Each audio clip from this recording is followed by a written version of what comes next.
સંસારને ધર્મ રાજ્ય બનાવવાનું. ધર્મનો ઉદ્દેશ્ય શું છે? જુદા જુદા ધર્મોને આ પ્રશ્નોના જુદા જુદા ઉત્તર આપ્યા છે. મનુષ્યને ઈશ્વર પ્રાપ્તિના માર્ગ પર લગાડવો અને તેને પોતાની આત્માના મોક્ષનું મહત્વ સમજાવવાનું આ જ પ્રશ્નો એક સામાન્ય ઉત્તર છે જે આપવામાં આવે છે. ઘણા બધા ધર્મ ત્રણ પ્રકારના રાજ્ય વાતો કરે છે. એક સ્વર્ગનું રાજ્ય કહેવામાં આવે છે, બીજું પૃથ્વીનું રાજ્ય કહેવાય છે અને ત્રીજું નરકનું રાજ્ય કહેવાય છે. કહેવાય છે કે સ્વર્ગના રાજ્ય ઉપર ઈશ્વરનું શાસન છે, નરકના રાજ્ય ઉપર શૈતાનનું નિર્વિવાદ એકાધિકાર કહેવાય છે. પૃથ્વીના રાજ્ય વિશે વિવાદ છે, તેના પર શૈતાનીનો અધિકાર સાથે સાથે આ ઈશ્વરના રાજ્યની અત્યંગત પણ નથી માનવામાં આવતું. આશા રાખી શકીએ કે કદાચ કોઈ દિવસ એવું થઈ જાય. કેટલાક ધર્મોમાં માનવામાં આવે છે સ્વર્ગનું રાજ્ય ધર્મ રાજ્ય છે, કેમ કે ત્યાં ઈશ્વરનું સીધું શાસન છે. કેટલાક બીજા ધર્મોમાં સ્વર્ગનું રાજ્ય પૃથ્વી પર નથી. આ કેવળ સ્વર્ગનું જ બીજું નામ છે. જે કોઈ ઈશ્વર પર અને તેના પયંગમ પર વિશ્વાસ રાખે છે તે ત્યાં સુધી પહોંચી શકે છે. જ્યારે તેઓ સ્વર્ગ પહોંચે છે તો જીવનના ભોગ વિલાસના તમામ સાધન છે તેને ત્યાં પ્રાપ્ત થઈ જાય છે જે નિષ્ઠાવાન છે.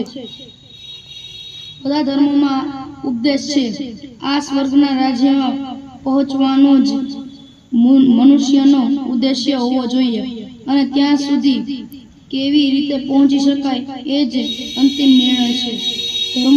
ધર્મનો ઉદ્દેશ્ય શું છે? આ પ્રશ્નને બુદ્ધે સ્વાર્થ્યા જુદો ઉત્તર આપ્યો છે. બુદ્ધે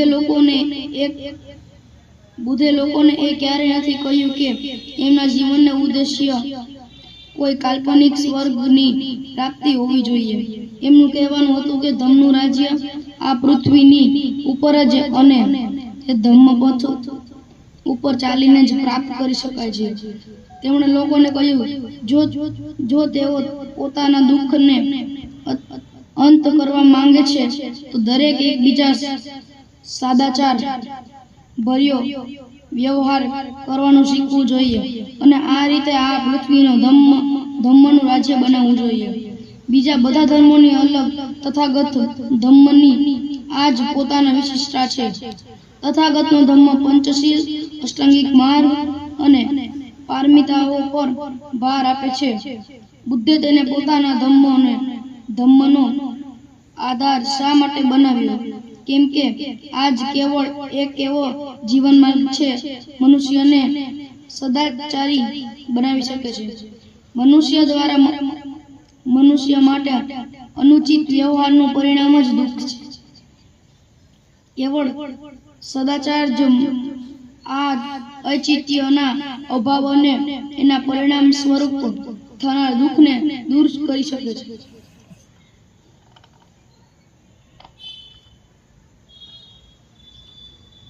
આ માટે બુદ્ધે કહ્યું છે કે ધર્મનું કામ માત્ર ઉપદેશ દેવાનું જ ન હોવું જોઈએ, પણ જેમ પણ બને એને મનુષ્ય મનના સદાચાર બનાવી આવશ્યકની ભાવના ઉત્પન્ન કરવી જોઈએ. લોકોમાં સદાચારની ભાવના ભરવા માટે ધર્મનો બીજા કાર્ય પર કરવા પડે છે.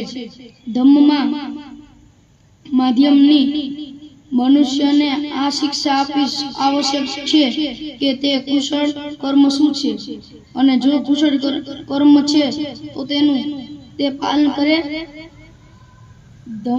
ધર્મ દ્વારા મનુષ્યને એક શિક્ષા આપવી જરૂરી છે અકુશળ કર્મ શું છે અને જે અકુશળ કર્મ છે તેનાથી એ દૂર રહે.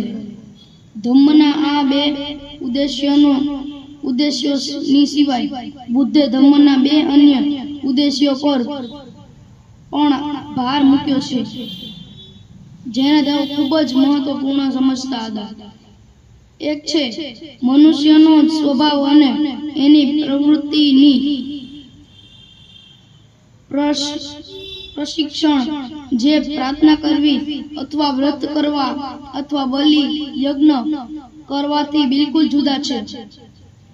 દેવદત્ત સૂત્રમાં જૈન ધર્મની ચર્ચા કરતા બુદ્ધે એ વાત સ્પષ્ટ કરી છે, જેને ધર્મના સંસ્થાપક તીર્થંકર મહાવીરનું કહેવું હતું કે વ્યક્તિ જે કંઈ પણ અનુભવે છે, ચાહે તે દુઃખ છે કે સુખ છે, આ બધું જ એમના પૂર્વજન્મમાં કર્મોનું પરિણામ હોય છે.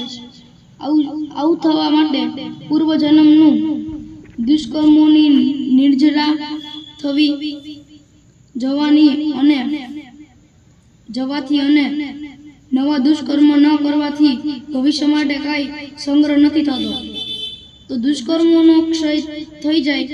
જ્યારે દુષ્કર્મોનો ક્ષય થઈ જાય તો દુઃખને ક્ષય થઈ જાય છે. જ્યારે દુઃખનો ક્ષય થઈ જાય છે તો સુખ દુઃખની અનુભૂતિનો ક્ષય થઈ જાય છે. જ્યારે વેદનાઓ ક્ષય થઈ જાય છે તો બધા દુઃખોને સમૂળગતો મૂળ ઉચ્છેદ થઈ જાય છે. આ જ જૈનની શિક્ષા જૈન ધર્મ આપે છે. આના પર તથાગતે આ પ્રશ્ન કર્યો, શું તમે જાણો છો અહીંયા જ અને અત્યારે જ કુશળ પ્રવૃત્તિઓ મૂળચ્છેદ થઈ ગયો છે અને કુશળ પ્રવૃત્તિ પ્રાપ્તિ થઈ ગઈ છે? જવાબ હતો નહીં. જ્યારે બુદ્ધે આપત્તિ દર્શાવી તો પૂર્વ દુષ્કર્મોની નિર્જરાની હતી અને નવા દુષ્કર્મો ન કરવાથી શું લાભ છે? જો ચિત્તને આનો અભ્યાસ નથી કે તે અકુશળ પ્રવૃત્તિને કુશળ પ્રવૃત્તિમાં બદલી શકે છે. તેમના મતે કોઈ પણ ધર્મની આ મોટી ગંભીર ખામી હતી. કુશળ પ્રવૃત્તિ જ કોઈ સ્યાથી અચ્છાઈ કુશળ પ્રવૃત્તિના અશ્વાસનનો સ્થાયી આધાર છે. આ જ કારણ છે કે બુદ્ધે ચિત્તના સાધનને પ્રથમ સ્થાન આપ્યું છે. જો કે ચિત્તવૃત્તિ સુધારવાના પરીક્ષણનું જ બીજું નામ છે. બીજી વાત જેને તેમણે વિશેષ મહત્વ આપ્યું છે તે એ જ છે કે મનુષ્યના એકલા હોવાથી સ્થિતિમાં પણ ઉચિત માર્ગ પણ અટલ રહેવાનું સાહસ હોય.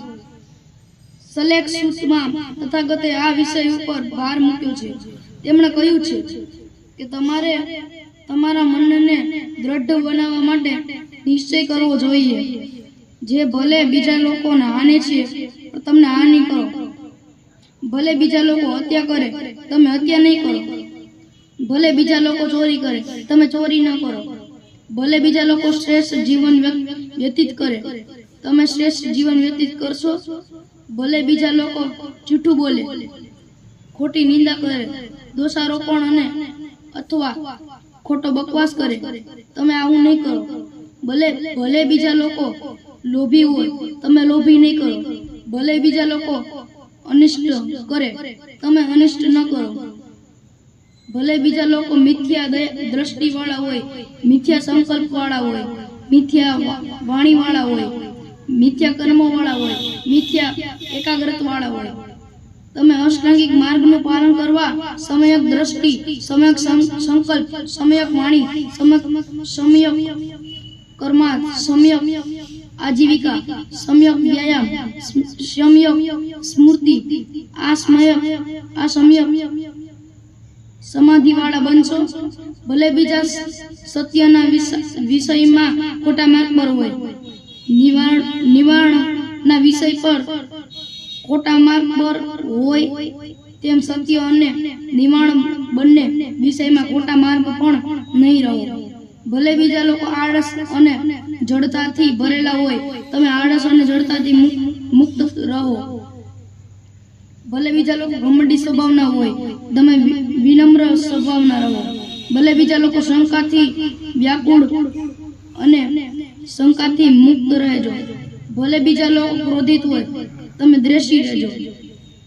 ઈષ્ટાયુ હોય, કંજૂસ હોય, ધન લોભુ હોય, ઢોંગી હોય, ઠગ હોય, બધાક હોય, ઘમંડી હોય, દુસ્તી હસ્તી હોય, કુસંગતિ વાળા હોય, લાપરવાહ હોય, અવિશ્વાસી હોય, નિર્લજ્ય હોય, ચારિત્ર્યહીન હોય, અશિક્ષિત હોય, સુસ્ત હોય, કિંગતર્વ્ય મૂઢ હોય તથા મૂર્ખ હોય. તમે આ બધાની વિપરીત થશો. ભલે બીજા લોકો લૌકિક વસ્તુઓના ચુંગલમાં પડે અને એને વળગી રહે, તમે જે લૌકિક વસ્તુ નથી તેમાંથી વળગશો પણ ચારિત્ર્યશીલ રહેશો. ચુંદવાળી અને કર્મનું તો કહેવાનું જ છું શું. ઈચ્છા શક્તિને વિકાસ જ સમ્યક ચેતના સ્થિતિને પ્રભાવિત કરે છે. એટલે હું કહું છું કે ચુંદ આ બધા બતાવેલા સંકલ્પો માટે ઈચ્છા શક્તિને વિકસિત કરવાનું આવશ્યક છે. બુદ્ધના મતે આ જ ધર્મ ઉદ્દેશ્ય છે.